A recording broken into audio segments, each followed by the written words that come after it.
Welcome to the channel, guys. We are back again, and I'm going to be doing more first impressions for Bvlgari Glacial Essence and Camel by Zoologist. So stay tuned for that. And if you like the content, hit that like and subscribe button. Really do appreciate it. Now, I picked these two fragrances. Actually, they're quite a bit different, but Glacial Essence is one of those fragrances that I think is better for the spring-summer. That's kind of the way it was designed, and so because soon it won't really be as much of something people are wanting to wear, I decided to check this one out. It's also a new release, and I do like the Bvlgari line, so I wanted to see what's going on there. I do find it a little weird that they released it when they did, because I think they only came out a few months back, and I would have expected them to release this kind of thing, you know, earlier in the spring, perhaps. And they probably would have got more sales that way, but you never know. Anyways, Glacial Essence, looking forward to that. Zoologist Camel, I think this is probably one that would be good for fall, winter. Of course, I need to get my nose on it and see, but it's also one that sounded very appealing to me from the house, and I am a Zoologist fan, even though I haven't tried that many of their fragrances. I like the whole concept, and I love the presentation, and plus, as I say every time, they're Canadian, and so am I. So I do like to support them that way, but I'm going to try that one out as well. Now, I'm going to start with Bvlgari Glacial Essence. So, without further ado, let's get into it.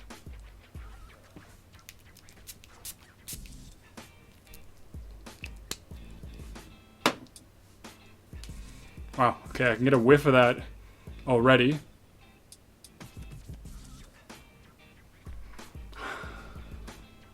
That is interesting. It does certainly have a bit of a familiar vibe there. I wouldn't say it's entirely unique. There are some aspects of this which do feel a little bit on the generic side. It does have a certain quality to it that does have a slight iciness, although I wouldn't consider this to be aquatic or particularly refreshing, actually. I was expecting a very fresh fragrance. Maybe I'm wrong. Maybe this is not that kind of fragrance, but it is quite light, actually. I'm actually not really getting that much from it. And that's with 3 sprays, so I'll have to say I'm not that impressed right now.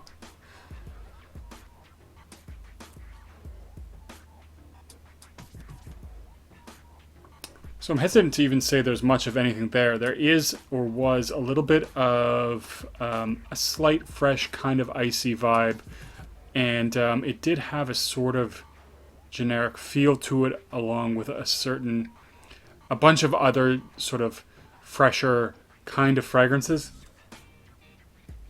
I gotta say, off the first whiff there, I'm a little bit disappointed. I'm gonna put a little bit more on, see if that sort of rectifies the problem, because it could be that. Okay.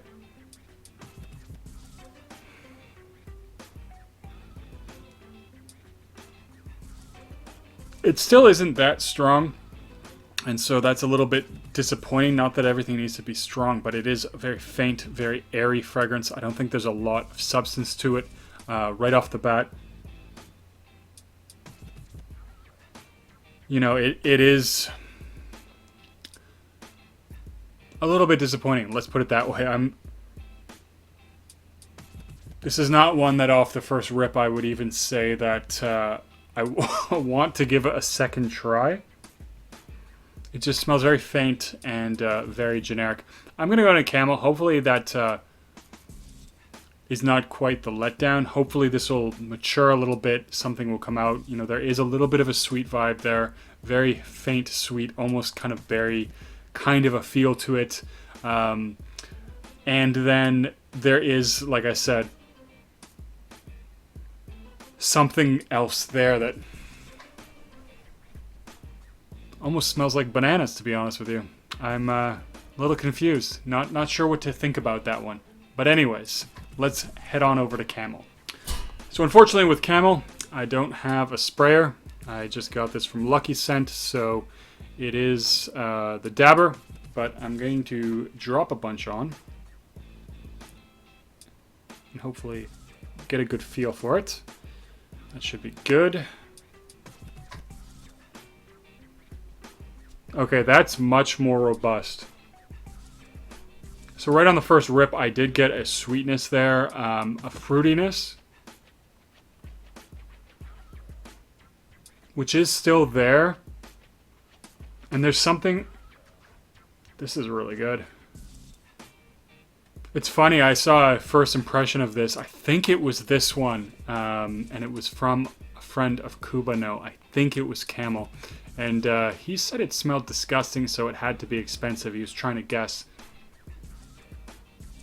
I guess, actually, I wouldn't say disgusting, but it's getting a little bit animalic, but not overly so, and perhaps that's something for someone who definitely likes more mass-appealing fragrances, is a bit of a put-off, but I wouldn't describe it as a harsh or very forward animalic fragrance. There is an animalic touch there, but it is sort of anchored a little bit and offset a little bit by the fact that there is that sort of undertone also of a fruity vibe, which gives it a really nice character. And so it doesn't come across as skanky to me. It doesn't come across as overly musky, but there is still that touch of animalic quality.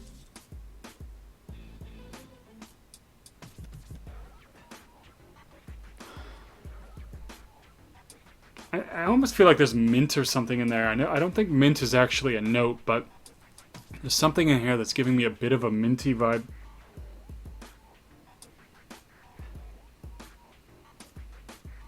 But interesting. I do like that. I think there is a dried fruit accord or something like that in there. I do enjoy that. Touch of animalic, touch of musk, if you want to put it that way. I wouldn't say overbearing or harsh, but definitely promising, and there is something giving me a minty vibe. I'm going to go back to Bvlgari Man, Glacial Essence. Hopefully it's shaped up a little bit, changed a little bit, developed into something a little bit, but let's go back to that one. So, Glacial Essence. So, it still has that sort of very, very generic perfumey smell, and if you kind of know what I'm talking about, there is this sort of smell that when I smell it, I just think perfume. I don't think, necessarily good or bad. It just has a perfumey smell.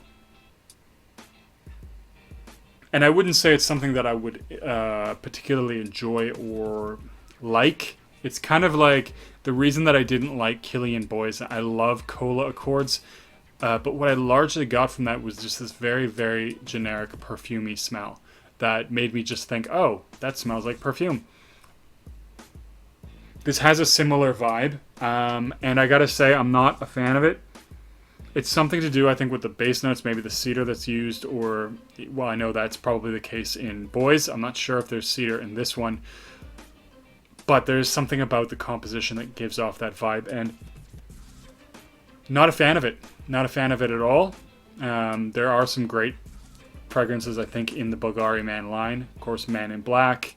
And I really like Wood Neroli. Not so much a fan of this one, though. It just smells a little generic, and I don't know. I don't like it. So, that's that one. Gonna go back to Zoologist Camel. So,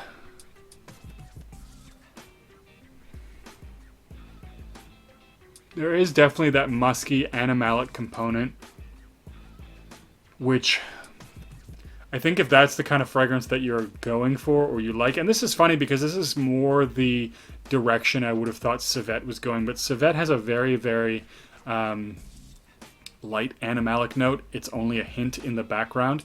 I was expecting or thinking or hoping for a little bit more of that Civet note because I do enjoy sometimes things that are a little bit heavier, musky, animalic, and right now I think that's what I get mostly. Musky, animalic with undertones of those dried fruits. And the dried fruits, to be honest with you, really, really help make the composition, in my opinion. It's not just... Okay, so there's a lot of animalic fragrances. There's a lot of musky fragrances. And you could always go with like Leather Oud by Dior or whatever. But that undertone, that slight bit of sweetness adds such a nice dimension to this fragrance. And I think makes it very wearable. Something that would even be potentially appealing to other people. So I find a lot of times with these musky animalic fragrances, there's something that maybe you would wear for yourself, because not that many people are going to like things that are really heavy animalic. This is not that, and it's being largely offset by those fruits that give it a very elegant, classy, and appealing touch. So nice first impression. I'm going to be checking this one out more for sure. Want to give it a full wearing, see what the projection performance is like. But so far on first impression, this is definitely going to be up there for me as far as Zoologist fragrances go. I've tried some of them. So I like T-Rex, I like this one, I like B. This is better than Squid for me. I wasn't a huge fan of Squid. But I think I like this also more than T-Rex, which I don't think is anywhere near as harsh as people say that it is. In fact, I think if you want what people describe T-Rex as being, you should try Fetish by Roja Dove, because that's the fiery, leathery craziness in the opening. But this one, very wearable, musky, slightly sweet, fruity fragrance. I think this could be well done in fall. Also probably in winter. I mean, I don't know that it necessarily is a formal fragrance, but probably could be pulled off that way. It's definitely a more manly fragrance if you're looking for something a little bit more masculine from the brand, or you like those sort of musky, masculine fragrances. I think this definitely could potentially be a good option, but I'm going to do a full review of this one in the next couple of weeks, I think, and I will let you guys know what I think about it. Anyways, I'm going to cut the video there. What do you guys think about either of these fragrances? Have you tried them out? Do you like any of them? Let me know in a comment down below. And as always, don't forget to like and subscribe. And I'll see you guys in the next video.